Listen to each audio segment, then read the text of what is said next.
Chers amis, dans quelques jours, les élections en Israël, super important. Nous, en tant que francophones ici en Israël, pour qui il faut voter? C'est clair que la majorité du monde francophone est plus dans la droite, du côté de Bibi Netanyahu. Alors beaucoup veulent voter pour lui, d'autant plus qu'il a en face de lui toute une union, Gantz et son parti, etc. Donc ils veulent renforcer Netanyahu. Il faut comprendre que c'est très bien Netanyahu, mais il y a un désavantage. Lequel? C'est qu'il n'a pas le côté religieux, le côté thoraïque, que nous pensons en tant que juifs pratiquants qu'il faut qu'il y ait en terre d'Israël. On n'est pas venu ici en terre d'Israël pour être le meilleur État du monde en high-tech, ou la meilleure armée du monde, ou les meilleures tomates du monde.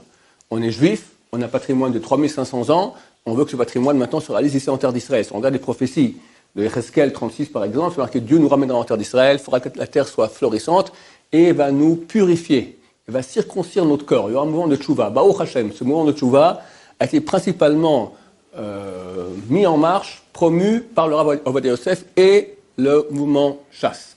Donc, en tant que juifs francophones, qui voulons que l'État d'Israël ait une connotation plus religieuse, que ça corresponde plus à notre patrimoine thoraïque, il ne faut pas seulement voter Bibi, parce que s'il y a Bibi, c'est très bien, Bibi Netanyahu, mais ça manque, c'est pas un homme complètement religieux, il est pour la religion, mais il n'est pas trop religieux non plus.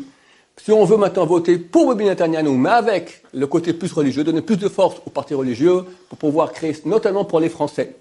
Arié Deri, donc le directeur du mouvement Chasse, lui, il a dit « Je veux tout faire pour les Français. Je veux prendre maintenant le département de l'absorption et beaucoup maintenant donner pour les Français. Il veut créer une centaine de communautés françaises, payer des rabbins par l'État qui vont créer des communautés, parce que les Français qui viennent en Israël, il leur manque le côté un peu communautaire.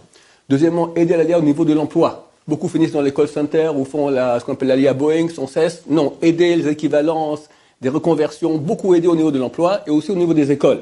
Les écoles ici en Israël, c'est complètement différent qu'en France. Les Français arrivent ici, ils sont complètement déboussolés. Faire des écoles à la française ici en Israël.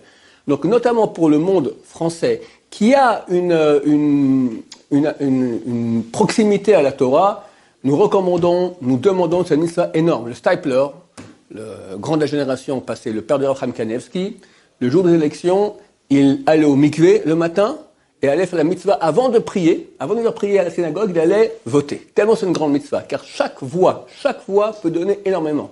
Et ici, un combat vraiment entre la Kedusha. Est-ce qu'on veut un pays qui soit un pays comme ceux des Goïm, des Gepraï, des boucheries de porc, etc., ou on veut un pays qui avait une connotation juive authentique? C'est clair que nous sommes pour le judaïsme. On n'a pas commencé notre vie ici il y a 70 ans dans ce pays. Ça fait 3500 ans que ce peuple vit. Et maintenant, on est en train de vivre ce retour en terre d'Israël qui a été annoncé par la prophétie. Nous voulons vraiment que ce retour soit tel qu'il est écrit, c'est-à-dire avec le retour du peuple d'Israël, non seulement physique, mais aussi spirituel.